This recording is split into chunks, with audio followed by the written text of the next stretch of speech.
شوف، جنبت الهاتف، ولكن ما نقدرش نتجاوز الهاتف 100%. ما نقدرش نبعد الهاتف 100%. كنت من ذاك نروح للهاتف ونشوف ضرب يطلع، ولكن تأثرت كثير بواش صار لي. ضجة عالمية كبيرة بدون جدوى، ظلم كبير تعرضت ليه من طرف العالم. والله العظيم الشيء اللي يأسفني انه نشوف هذا الشيء. كنت ندخل للغرفة تاعي في كل يوم نبدا نبكي نبكي نبكي نبكي نبكي، من بعد نخرج بمظهر اخر قدام زملائي، قدام الرياضيين، قدام البعثة، بشجاعة، ونعاود غير نضعف، نعاود ندخل للغرفة تاعي، نعاود نزيد نبكي نبكي نبكي نبكي.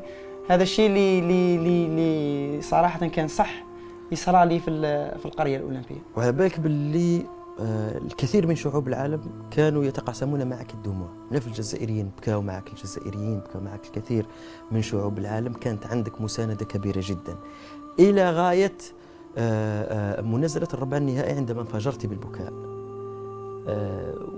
لماذا كانت ردة فعلك هكذا؟ وش حسيتي بعد؟